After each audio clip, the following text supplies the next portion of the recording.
Power is a performance.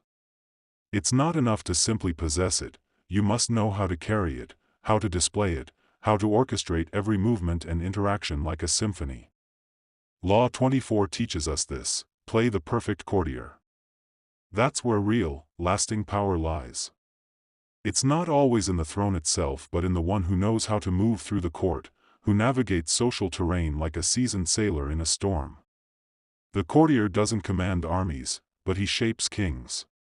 He doesn't raise his voice, but he is always heard. The perfect courtier is not loud, but his silence echoes with power. You may think the world has changed, that we no longer live in courts filled with kings and queens. But you'd be wrong. The court still exists. It has simply changed costumes. Today, the court is your workplace, your industry, your social circle. Wherever hierarchies exist, and they always do, you'll find a court. And in that court, raw force is rarely rewarded. In fact, it's punished. People don't want to be bulldozed. They want to feel seen, respected, admired. The powerful of today, the CEOs, the influencers, the politicians, don't rule through fear alone. They rule with charm, with subtle manipulation, with finesse. That is the realm of the courtier. So, what does it mean to play this role perfectly? It means becoming a master of the soft arts.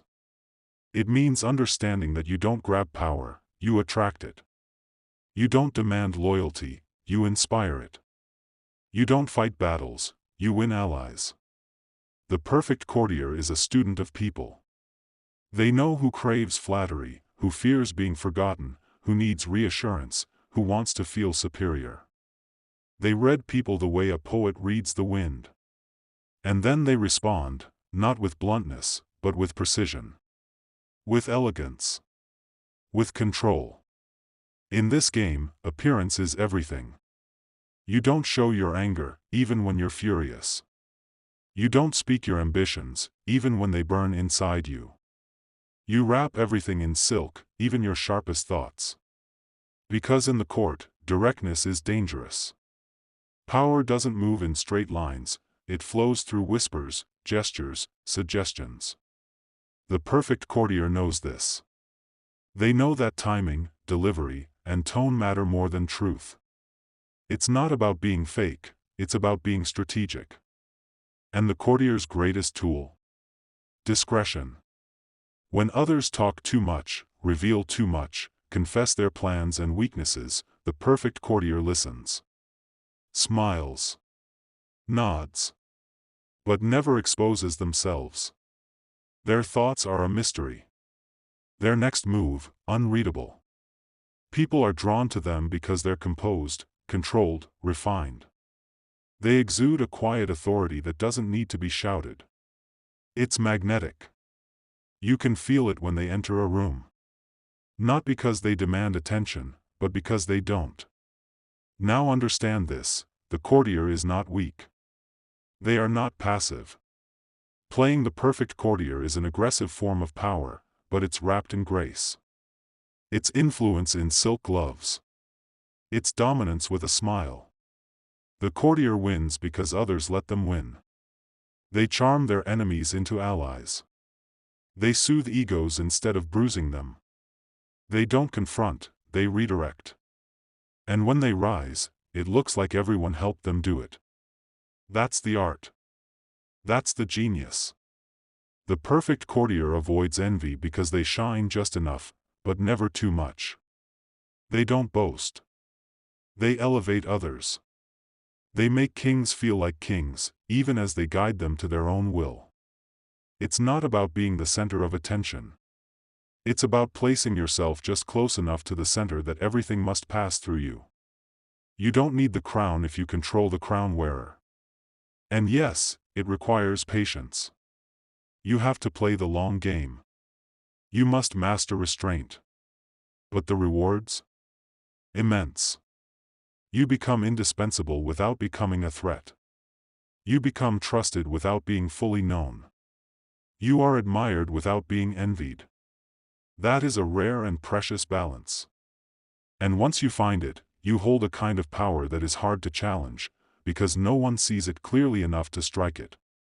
But let's not pretend this path is without challenges. You'll be tested. You'll be underestimated.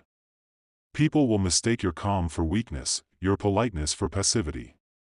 Let them. That's part of the plan. Because while they're distracted, you're positioning, building, cultivating relationships, gathering influence, moving in silence. And when the moment is right, you don't need to seize power, it's already in your hands.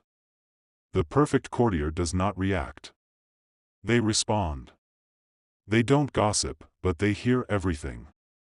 They don't complain, but they remember every slight. They don't strike first, but when they strike, it's clean and final. This is how power lasts, not through brute force, but through elegance.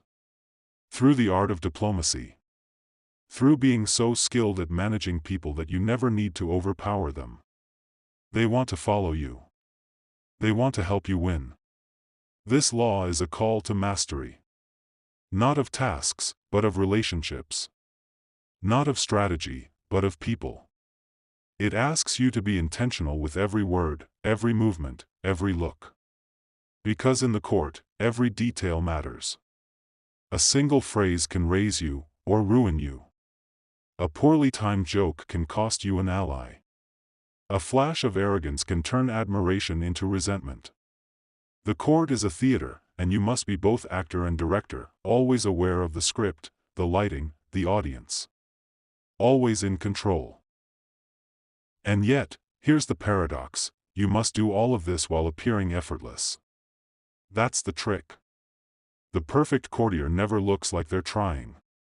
Their words flow naturally, their charm seems instinctive, their victories look accidental. That illusion is their armor. The moment people see you as calculating, the magic breaks. So you must practice the art until it becomes second nature. Until every word, every silence, every compliment is placed with surgical precision, while seeming like a casual gesture. The most powerful courtiers in history weren't born into greatness. They were born into courts, and they learned. They studied the king's moods, the rival's weaknesses, the flow of conversation. They were chameleons. They were diplomats. They were survivors. And slowly, quietly, they became the power behind the power. Some were never known to the public, but they made the decisions that shaped empires. And you can do the same. Whatever your arena, you can rise, if you understand that power is more often given than taken. That people must want you to succeed. That you don't just climb the ladder, you get invited up. And to be invited, you must master the dance. The smiles, the silences, the secrets. You must be strong enough to hold your tongue, smart enough to read the room, and bold enough to act when the moment comes. Because that moment will come. The chord is always shifting. Positions open, alliances break, leaders fall. And if you've played your part well, if you've built trust without threatening, if you've become essential without becoming feared, then you won't need to ask for power. It will find you. It will flow to you naturally, like water to gravity. That's the reward of the perfect courtier. But never forget, this is not a game for the naive. You must be sharp. You must be aware. You must protect yourself at all times. Because the court is beautiful, but it is also dangerous.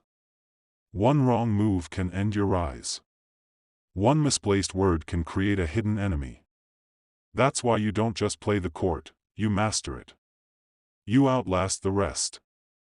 You smile when others rage. You stay standing when others fall.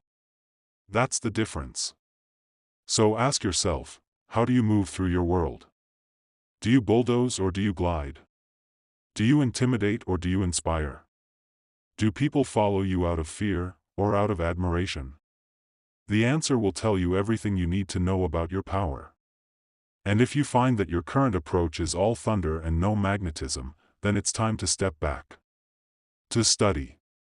To learn the art of the courtier. Because this isn't weakness, it's strategy. Its strength wrapped in velvet. And it is deadly. The truth is, the world belongs not to the loudest, but to the most graceful.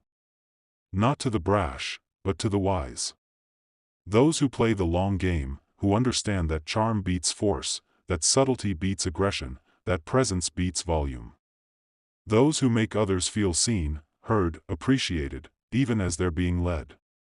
That's what makes a courtier powerful. That's what makes them unforgettable. So walk into your court, whatever that is, with your eyes open. See the players. Study the dynamics. Hold your power close, and wield it with elegance. Let others chase power with fire and fury. You'll attract it. With a smile. With a gesture. With silence. Because that's what the perfect courtier does. And once you learn to play the part, you'll never be powerless again.